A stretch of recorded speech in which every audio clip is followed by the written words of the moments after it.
बिस्मिल्लाहिर्रहमानिर्रहीम। अस्सलाम वालेकुम। सिंधु इम्तियाज़ पंवर तव्हां सां मुखातिब आहे शबाना नवाज़ ऑफिशियल यूट्यूब चैनल ते। जीअं त व्यूअर्स तव्हांखे ऑलरेडी ख़बर हुई त असां पंहिंजी साइंस स्टार्ट करे चुका हुआसीं। क्लास 7 जो जेको चैप्टर नंबर 1 जेको हुयो ह्यूमन ऑर्गन सिस्टम, जंहिंजा 50 सवाल जेके आहिनि सो असां लास्ट में कंप्लीट कया हुआ ऐं उहे कवर करे चुका हुआसीं। अॼु जेको क्लास असां स्टार्ट कंदासीं उहो 51 जेको आहे क्वेश्चन नंबर उन खां हो, उनजे करे बि असांखे एंड करिणो पियो त उनजी टाइम ड्यूरेशन थोड़ी एक्सीड थी वई हुई। ठीकु आहे, सवाल नंबर पहिरें जी तरफ़ हलूं था। बल्कि 51 जेको आहे अ process in which human beings inhale air through nose is called, माना उहो प्रोसेस जंहिंजे थ्रू असां सभई इंसान जेके आहिनि सो ऑक्सीजन खणूं था या हवा जंहिंखे खणी चओ त खणूं था, उनखे छा चवंदा आहियूं। उन प्रोसेस खे सिंपल सवाल आहे त सभिनी खे ख़बर आहे त उनखे चवंदा आहियूं ब्रीदिंग। नेक्स्ट आहे जेको 52 आहे a biochemical process during which carbonates are broken down to release energy is called. ठीकु आहे, माना उहो बायोकेमिकल प्रोसेस जंहिंजे तहत जेको आहे कार्बोहाइड्रेट जेके आहिनि सो ब्रोक डाउन थींदा आहिनि, टुटंदा आहिनि ऐं ऑक्सीजन रिलीज़ कंदा आहिनि। उनखे असां चवंदा आहियूं रेस्पायरेशन, मतिलबु साह खणण जो अमल। 53 जेको आहे क्वेश्चन आहे उहो breathing is a physical process. ठीकु आहे, हिन जो राइट आंसर जेको आहे उहो आहे फिज़िकल। 54 जेको क्वेश्चन आहे उहो आहे the taking in of oxygen is called. ठीकु आहे, इन में जेके आहिनि सो 2 प्रोसेस हूंदा आहिनि, हिकिड़ो हूंदो आहे इनहेलिशन, ॿियो हूंदो आहे एक्सहेलिशन। इनहेलिशन उनखे चवंदा आहियूं, जेको ही सवाल आहे द टेकिंग इन, माना जॾहिं ऑक्सीजन खणूं था असां साह जे थ्रू जेका आहे सो अंदरि असां पंहिंजी बॉडी में दाख़िल कयूं था, उन प्रोसेस खे असां चवंदा आहियूं इनहेलिशन। नेक्स्ट जेको क्वेश्चन इन सां बिल्कुलु अपोज़िट आहे इन जे, त the giving out of carbon dioxide is called. जीअं त तव्हां सभिनी खे ख़बर आहे त असां जॾहिं साह खणंदा आहियूं त असां ऑक्सीजन यूज़ कंदा आहियूं ऐं जॾहिं उहा वापसि जेको आहे सो साह खणंदा आहियूं त उनखे में कार्बन डाइऑक्साइड जेका आहे सो असां ख़ारिज कंदा आहियूं। उन प्रोसेस खे चवंदा आहियूं एक्सहेलिशन, मतिलबु कार्बन डाइऑक्साइड जो ॿाहिरि गिव आउट करणु। नेक्स्ट जेको सवाल आहे उहो आहे nose consist of how many nostrils. Nostrils जेके आहिनि सो असांजो नकु जेको आहे उन में केतिरियूं नॉस्ट्रल्स आहिनि, जंहिंखे सिंपल चवंदा आहियूं नासूं। देयर आर 2 नॉस्ट्रल्स इन अवर नोज़। ठीकु आहे, इहो तमामु सिंपल सवाल हो। ॿियो सवाल आहे the mucus is secreted by. ठीकु आहे, म्यूकस जेको आहे केरु सीक्रेट कंदो आहे। म्यूकस ग्लैंड हूंदा आहिनि जेके, उहे गुदूद हूंदा आहिनि हिकिड़े क़िस्म जा, जंहिंमें म्यूकस जेको आहे सो सीक्रेट थींदी आहे। 58 क्वेश्चन आहे the air from nose passes through the pharynx into the trachea. ठीकु आहे, एयर जेका आहे सो नक खां पोइ जेको आहे फेरेंक्स जी तरफ़ कीअं वेंदी आहे, ट्रेकिया जे थ्रू, ट्रेकिया जंहिंखे चइबो आहे। ठीकु आहे, 59 जेको आहे wear does larynx sound box लाई। ठीकु आहे, जेको आहे सो लेरेंक्स किथे हूंदी आहे, जंहिंखे असां साउंड बॉक्स बि चवंदा आहियूं, जेको मतिलबु असां पाण ॻाल्हायूं था त उन आवाज़ जी पेती जंहिंखे चयो वेंदो आहे, उहा किथे हूंदी आहे, उहा हूंदी आहे नेक में। Right answer is the neck. 59 जेको आहे क्वेश्चन उहा आहे trachea is supported by incomplete. ठीकु आहे, ट्रेकिया जेको आहे सो सपोर्ट कंहिंजे तहत हूंदी आहे या किथे हूंदी आहे, कार्टिलेजियस रिंग्स। ठीकु आहे, उन में हूंदी आहे। 60 जेको आहे सो असांजो क्वेश्चन नंबर आहे उहो आहे trachea divided into 2 part before lungs called. ठीकु आहे, ट्रेकिया जेका आहे सो 2 पार्ट ते जेको आहे सो डिवाइडेड थियल हूंदी आहे, जेको फेफड़नि खां मथे हूंदी आहे, उनखे चवंदा आहिनि ब्रोंकाई। 61 आहे each bronchi enter the lungs into small. ठीकु आहे, मतिलबु हर जेका ब्रोंकाई उहे ॿई जेके आहिनि उहे अलॻि अलॻि जेका आहे सो इंटर थींदी आहे लंग्स में, उनखे छा चइबो आहे, ब्रोंक्यूल्स। 62 क्वेश्चन जेको आहे the bronchial open in the air सेक कॉल्ड। ब्रोंकियाई जेको आहे सो जिथे ओपन थींदी आहे उन जंहिं ॻोथरियुनि खे उनखे चइबो आहे एलोवेलाए। राइट आंसर जेको आहे उनजो एलोवेलाए आहे। 63 आहे how many millions alveoli are in the lungs, माना हर जेको आहे सो लंग्स में या फेफड़नि में केतिरा मिलियंस जेके आहिनि एलोवेलाए मौजूदु हूंदा आहिनि। 7 मिलियंस एलोवेलाए। इहो जेको आहे सो तमामु क्वेश्चन जेको आहे सो काफ़ी टेस्टुनि में रिपीट बि थींदो रहियो आहे। उनखां पोइ आहे त 64 जेको क्वेश्चन आहे oxygen from atmosphere come inside the. इन जो राइट आंसर जेको आहे उहो एलोवेला। इहे एलोवेला आहिनि जंहिंजे थ्रू जेका आहे सो ऑक्सीजन असां एटमॉस्फेयर मां खणंदा आहियूं। एलोवेला आर सराउंडेड बाय। एलोवेला जे चौधारी जेके आहिनि सो छा हूंदा आहिनि, ब्लड कैपिलरीज़, माना रत जूं सनियूं सनियूं जेके आहिनि सो नालियूं हूंदियूं आहिनि। नेक्स्ट सवाल आहे the oxygen from alveoli diffuse in blood capillaries. इन जो राइट आंसर आहे। नेक्स्ट आहे carbon dioxide from the blood capillaries diffuse in. Carbon dioxide जेको आहे सो ब्लड कैपिलरीज़ मां किथे डिफ्यूज़ थींदी आहे, एलोवेला में। 68 सवाल जी तरफ़ हलूं था। Blood transport the oxygen to the, माना ब्लड जेको आहे सो ऑक्सीजन किथे ट्रांसपोर्ट कंदो आहे, सेल्स में, जीव घड़ो जंहिंखे असां चवंदा आहियूं।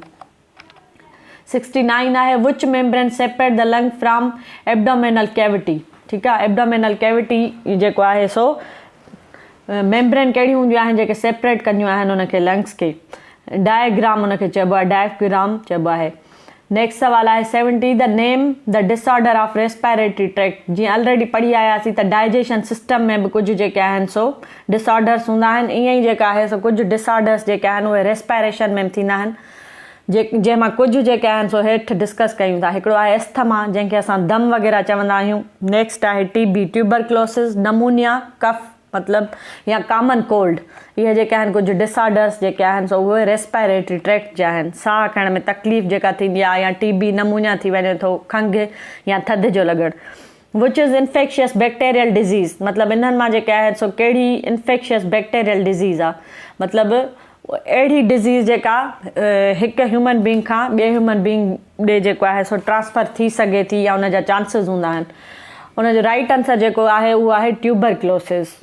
हाणे TB इज़ कास्ड बाय, हाणे TB जेका आहे सो पढ़ियोसीं त उहा कहिड़े जेको आहे सो बैक्टीरिया जे करे, कहिड़ो बैक्टीरिया आहे जेको TB जो सबबु थिए थो, उनखे असां चवंदा आहियूं माइकोबैक्टीरियम।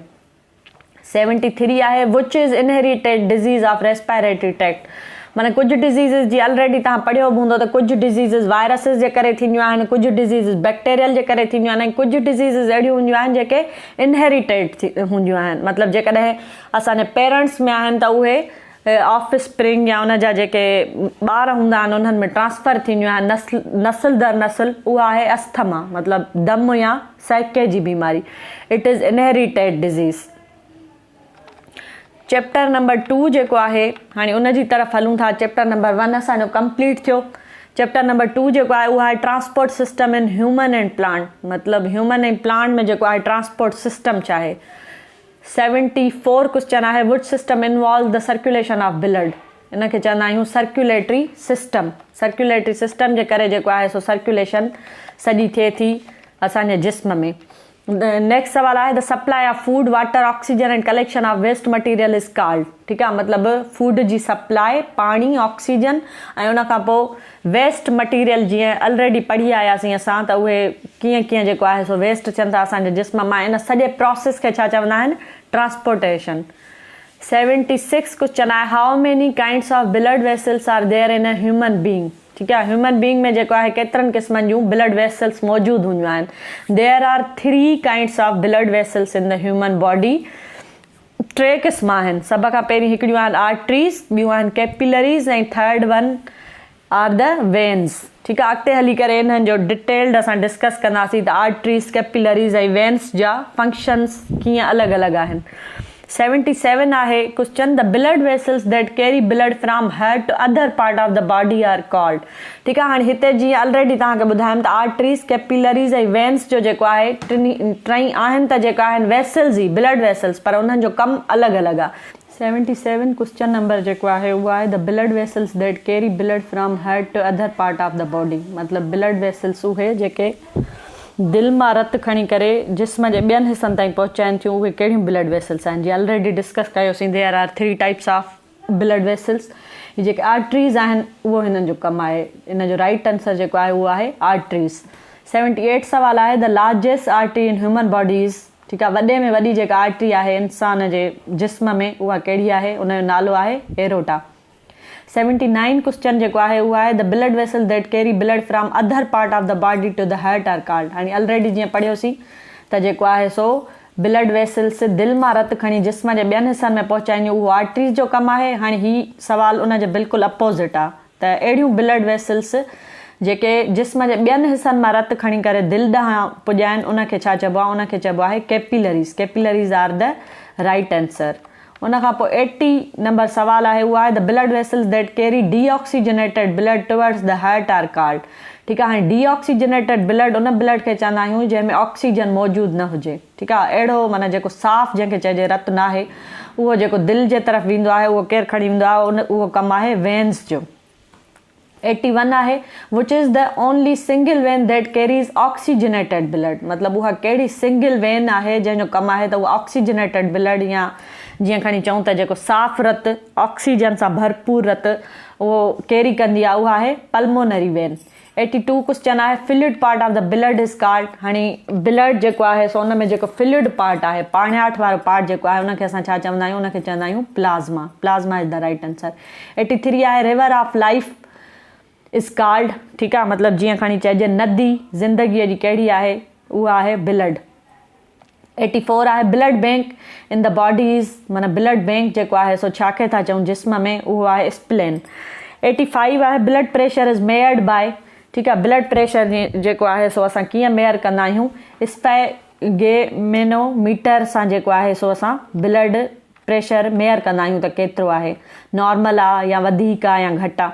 86 जेको आहे उहो क्वेश्चन आहे which organ is located between lungs and behind the sternum. उनखे असां चवंदा आहियूं हार्ट। दिलि मतिलबु जेको आहे इन्हनि जे विच ते लोकेट करे थी पई या उहा उते आहे। 87 सवाल आहे which organ pump the blood. कहिड़ो जिस्म जो हिसो आहे या उज़वो आहे जेको ब्लड पंप कंदो आहे, उहो आहे हार्ट। 88 आहे in how many chambers the heart is divided. Heart में कुल केतिरा चैम्बर आहिनि या केतिरनि चैम्बर्स में जेको आहे सो खाननि में दिलि विरहायल आहे, इन जो राइट आंसर जेको आहे उहो आहे 4। 89 सवाल आहे which side of heart receive deoxygenated blood from all parts of the body. Right side जेको असांजो आहे उनजो कमु आहे त उहा डीऑक्सीजनेटेड ब्लड जेको आहे सो सॼी बॉडी मां रिसीव करे। 90 सवाल आहे right side of heart pump the deoxygenated blood towards the, मतिलबु जेको डीऑक्सीजनेटेड ब्लड जेको आहे सो हार्ट ॾांहुं पंप काॾे कंदी, राइट साइड जेको असांजो साॼो पासो आहे उहो लंग्स जी तरफ़, माना फेफड़नि जी तरफ़। 91 सवाल आहे त which part of heart receive oxygenated blood from the lungs and pump into the other part of the body. माना उहो जेको आहे सो दिलि जी तरफ़ ऑक्सीजनेटेड ब्लड जेको आहे सो लंग्स पंप कंदा आहिनि, उहो कहिड़े पार्ट जो जेको आहे सो असांजो कमु आहे, उहो आहे लेफ्ट साइड जो कमु। लेफ्ट साइड माना खाॿो पासो। 92 क्वेश्चन आहे the two upper chambers receive blood through veins are called. मतिलबु जेके मथियां ॿ चैम्बर्स जेके आहिनि दिलि जा या खाना खणी चइजे उहे रिसीव कंदा आहिनि ब्लड, उहे कहिड़ी वेन्स जे थ्रू कंदा आहिनि, उनखे चवंदा आहिनि एट्रिया। 93 सवाल जी तरफ़ हलूं था। The two lower receive blood through atria are called. ऐं जेके ॿ हेठियां खाना दिलि जा जेके आहिनि, जीअं ऑलरेडी ॿुधायोसीं त दिलि जा 4 खाना आहिनि, ॿ जेके मथियां डिस्कस कयासीं, ऐं हेठियां जेके आहिनि सो उहे जॾहिं ब्लड रिसीव कंदा आहिनि उहे छाजे थ्रू, वेंट्रिकल्स। 94 क्वेश्चन आहे विच केवा collect blood from upper part of the body. मतिलबु जिस्म जे मथे हिसे मां जेको आहे सो कहिड़ी जेका आहे सो वेना केवा कलेक्ट कंदी आहे रत, उनखे चवंदा आहिनि सुपीरियर वेना केवा। 95 क्वेश्चन आहे विच केवा collect blood from lower part of the body. जिस्म जे हेठे हिसे मां केरु कलेक्ट कंदो आहे ब्लड, उनखे चवंदा आहिनि इंफीरियर वेना केवा। 96 जेको आहे सवाल विच atrium receive deoxygenated blood from superior and inferior vena cava. उहो जेको कमु आहे उहो आहे राइट एट्रियम जो। 97 जेको आहे क्वेश्चन आहे विच atrium receive oxygenated blood from lungs pulmonary vein. इहो जेको कमु आहे उहो आहे लेफ्ट एट्रियम जो। नेक्स्ट सवाल आहे how many walls are found in human heart. Human heart में जेका आहिनि केतिरा वॉल्स हूंदा आहिनि, जेके ऑलरेडी तव्हां ॿुधा बि हूंदा त हिन वॉल्स में मसइलो थी वियो आहे या बंदि थी विया आहिनि, उहे जेके आहिनि सो टोटल जेके वॉल्स आहिनि उहे आहिनि 4। There are 4 walls. 99 क्वेश्चन आहे two walls are present between. ॿ जेके वॉल्स उहे किथे मौजूदु हूंदा आहिनि, आर्ट्रिया ऐं वेंट्रिकल्स में। ऐं 100 जेको क्वेश्चन आहे उहो आहे two walls are present between, ऐं ॿ जेके आहिनि सो उहे किथे मौजूदु हूंदा आहिनि, वेंट्रिकल्स ऐं आर्ट्रियास जे विच में। उनखां पोइ आहे हाणे अॻिते जेको आहे सो असां अञा कंटिन्यू कयूं था क्लास। 101 जेको सवाल आहे उहो आहे त from where circulation of blood start. Circulation blood जी जेका आहे सो रत जी गर्दिश या रत जो दौरो खणी चइजे उहो किथां खां शुरू थींदो आहे, right side of the heart, माना दिलि जे साॼे पासे खां। 102 क्वेश्चन आहे which are the disorder of respiratory tract. ठीकु आहे, रेस्पिरेटरी ट्रैक्ट में जेको आहे सो कहिड़ा कहिड़ा डिसऑर्डर्स थी सघनि था या कहिड़ा कहिड़ा मसइला थी सघनि था, या जंहिंखे खणी चइजे त कहिड़ियूं कहिड़ियूं बीमारियूं थी सघनि थियूं। सभ खां पहिरीं आहे इंजाइना ऐं या हार्ट अटैक, हाइपर टेंशन या हाइपोटेंशन। ठीकु आहे, हाणे उनखां पोइ जेको आहे सो इनखे डेप्थ में पढ़ूं था त इहे आहिनि छा। 103 क्वेश्चन आहे hyper tension is non as. ठीकु आहे, हाइपर टेंशन जीअं सभिनी ॿुधो हूंदो त उहो छाखे था चइजे, जॾहिं ब्लड प्रेशर हाई थींदो आहे, high blood pressure is non as a hyper tension.